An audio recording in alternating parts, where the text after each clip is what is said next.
വളരെ സിമ്പിളായിട്ടുള്ള ചിക്കൻ കുറുമ നിങ്ങൾ എന്തായാലും ഉണ്ടാക്കിയിട്ടുണ്ടാവുമല്ലോ, ഒന്ന് ഉണ്ടാക്കി നോക്കൂട്ടോ, നല്ല ടേസ്റ്റാണ്.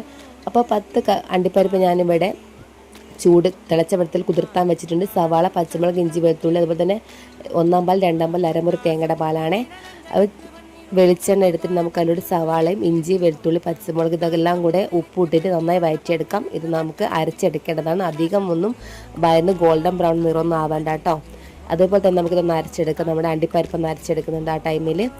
അപ്പോൾ ഇതുപോലെ ആകുമ്പോൾ ഓഫ് ചെയ്ത് വെച്ചിട്ട് തണിയാൻ വെക്കാം. ഇതും നമുക്ക് അരച്ചെടുക്കേണ്ടതാണ്. അപ്പോൾ സെയിം ചീനച്ചട്ടിയിൽ തന്നെ നമുക്ക് എന്ത് ചെയ്യാം, കുറച്ച് വെളിച്ചെണ്ണ വെച്ചിട്ട് കറുവപ്പട്ട, ഗ്രാമ്പു, ഏലക്കയില ഇട്ടിട്ട് 2 ടീസ്പൂൺ മല്ലിപ്പൊടിയും 1 ടീസ്പൂൺ മുളക് പൊടിയും 1 ടീസ്പൂൺ കുരുമുളക് പൊടിയിട്ട് നന്നായിട്ടൊന്ന് മൂപ്പിച്ചെടുക്കാം. ഇത് ഞാൻ സ്റ്റൗ ഓഫ് ചെയ്തിട്ടാണ് ചെയ്യുന്നത്.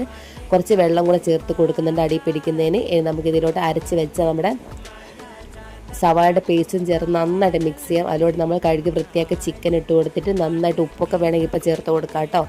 നമ്മളിലോട്ട് 2 പാലും കൂടി ചേർത്ത് നന്നായിട്ട് ചിക്കൻ വേവട്ടെ. ഒരു 10-20 മിനിറ്റ് നന്നായി വെന്ത് വരണം.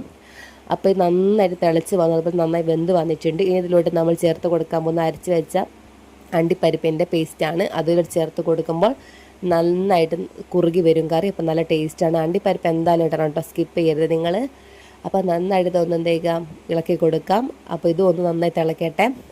അതിനെല്ലാം നമ്മൾ തിളച്ച് വന്നിട്ടുണ്ട്. ഇതിലോട്ട് നിങ്ങൾ ഉപ്പെല്ലാം നോക്കിയിട്ട് വേണമെങ്കിൽ ചേർത്ത് കൊടുക്കാം കേട്ടോ ഈ ടൈമിൽ. നമ്മൾ ചേർത്ത് കൊടുക്കാൻ പോകുന്നത് 1 പാലാണ്. 1 പാൽ ഒഴിച്ചതിന് ശേഷം ഇതുപോലെ തിളയ്ക്കൊന്നും വേണ്ട, പെട്ടെന്ന് തന്നെ ഓഫ് ചെയ്യണം കേട്ടോ. അപ്പോൾ 1 പാൽ ചേർത്തൊന്ന് ഇളക്കി കൊടുത്തതിന് ശേഷം നമ്മളിലൊരു മല്ലിയിലയും കൂടെ ചേർത്ത് കൊടുക്കണം. അപ്പോൾ സൈഡിൽ നിന്നൊക്കെ തിള വരുമ്പോൾ തന്നെ നമുക്കൊന്ന് ഓഫ് ചെയ്ത് വെക്കാം. അപ്പോൾ നമ്മുടെ സിമ്പിളായിട്ടുള്ള ഈ ചിക്കൻ കുറുമ റെഡി ആയിട്ടുണ്ട്. എന്തായാലും ട്രൈ ചെയ്ത് നോക്കണേ.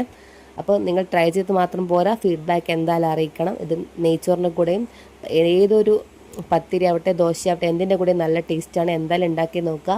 അഭിപ്രായങ്ങൾ കമൻറ്റ് ബോക്സിൽ രേഖപ്പെടുത്തണം. സബ്സ്ക്രൈബ് ചെയ്ത് കാണുന്ന കൂട്ടുകാരോട് സബ്സ്ക്രൈബ് സപ്പോർട്ട് ചെയ്യുക. Thank you for watching.